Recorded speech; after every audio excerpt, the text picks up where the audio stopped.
Hello everyone, welcome to my channel. Please subscribe and keep watching more details. Andy Cohen jokes Trump-Zelensky clash had Real Housewives energy. During a tense Oval Office encounter, Trump and VP Vance confronted Zelensky over U.S. support for Ukraine, prompting his quick exit. Andy Cohen didn't hold back when comparing President Donald Trump's tense meeting with Ukrainian President Volodymyr Zelensky to the over-the-top confrontations seen on the Real Housewives franchise. The Watch What Happens Live host took to X, formerly Twitter, to weigh in on the heated exchange that took place at the White House. When a social media user jokingly asked if they had just witnessed the Real Housewives of the world, Cohen responded with a sharp quip. "We did, and Zelensky ate them up." As the longtime producer of Real Housewives, Cohen is no stranger to drama, nor is he shy about voicing his political opinions. A frequent critic of Trump, Cohen has publicly endorsed former Vice President Kamala Harris in her 2024 presidential campaign. Cohen's tweet came after a fiery confrontation in the Oval Office, where Trump and Vice President J.D. Vance clashed with Zelensky over U.S. support for Ukraine. Tensions flared when Vance accused Zelensky of being disrespectful and insisted that he should be thanking the U.S. instead of pressing for more aid. Trump took it a step further, later stating that Zelensky was not ready for peace if America is involved. Following the heated exchange, Trump reportedly told Zelensky to leave the White House. The abrupt exit also cast doubt over a potential rare earth mineral deal between Ukraine and the U.S., which was expected to be finalized during the visit. Cohen has long been vocal about his disapproval of Trump, calling him a weak man with a fragile ego in past social media posts. His disdain for the former president was evident when he endorsed Kamala Harris, stating that he believed she was mentally fit to serve as commander-in-chief and not too old for the job.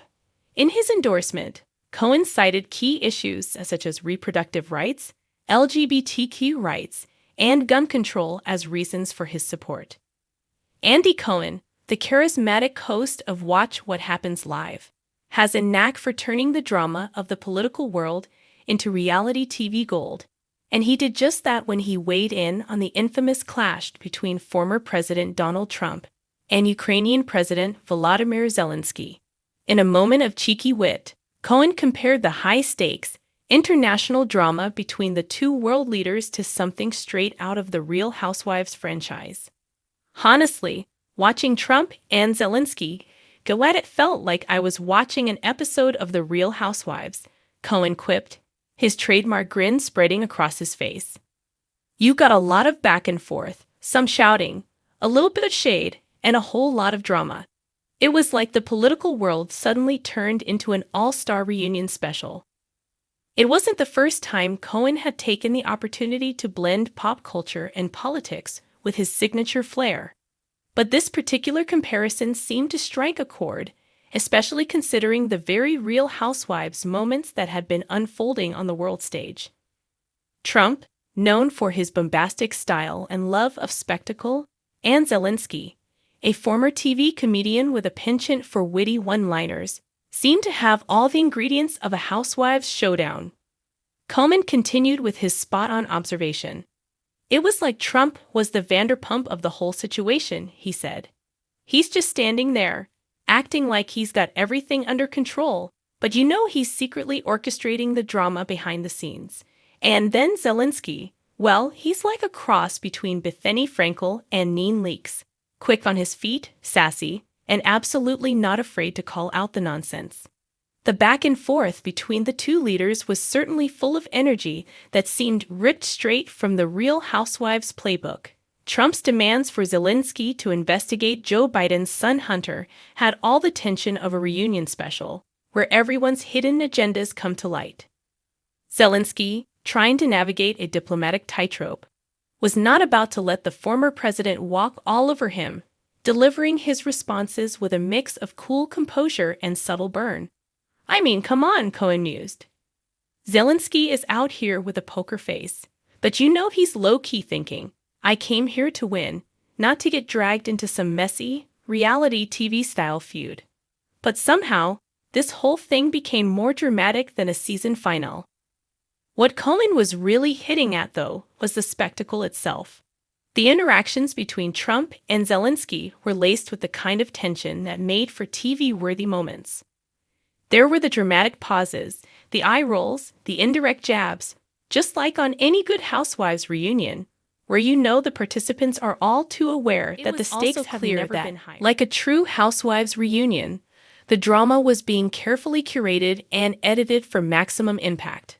Both Trump and Zelensky knew they were playing to an audience, and they played their roles to perfection. Trump, always a master of the media, knew how to stir the pot and generate attention. Zelensky, on the other hand, wasn't just fighting for Ukraine's survival. He was also crafting a narrative, making sure the world saw him as a leader capable of taking on a formidable adversary, and looking pretty damn good while doing it.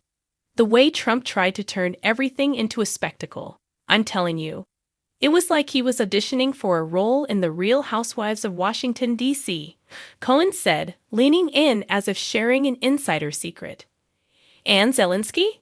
He's like the guy who walks in and says, "I'm not here to play games, but I will call you out on your nonsense when I need to." Just like Nene Leakes, when she hits you with that line, "I said what I said." You know it's over. Cohen's playful analogy wasn't just about the personalities involved.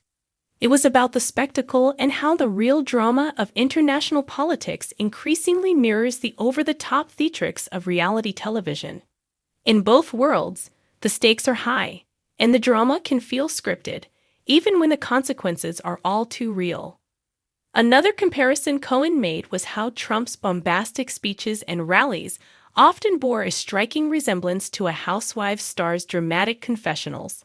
Trump, honestly, is living for the camera, Cohen noted. It's like he can't help himself. The moment he's on TV, he's got to say something big, something outrageous. It's like watching Teresa Giudice flipping a table, except instead of a table, he's flipping the entire country's political system. Zelensky, for his part, wasn't to be outdone. He may not have the same flair for drama as Trump, but Zelensky has that ability to deliver a one-liner that cuts through all the noise, Cohen continued. When Zelensky spoke up and said, "You know, I didn't need this mess," I was like, "Oh, that's a Bethany-level burn." The kind of thing you drop when you know you've won the argument. As Cohen continued to weave his analogy, it became increasingly clear that he saw the world of politics and reality television as far more intertwined than many might think.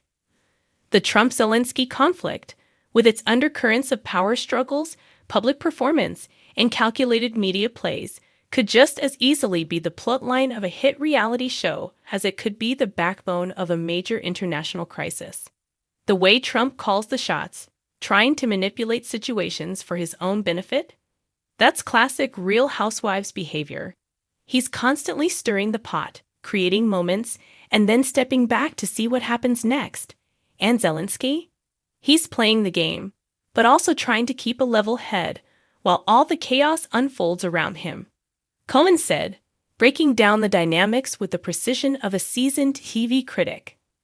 At the end of the day, Cohen's comparison of the Trump-Zelensky clash to the Real Housewives was not just a joke. It was a commentary on the spectacle that politics had become. What was once a field of sober diplomacy had slowly morphed into a platform where drama, tension, and media manipulation reigned supreme. Whether you like it or not, Cohen seemed to say, the political world had become the ultimate reality show. And like all good reality shows, it had the perfect mix of ego, power struggles, and enough drama to keep viewers hooked for seasons to come. In typical Cohen fashion, he ended the segment with a wink. Who needs scripted TV when you've got this kind of drama?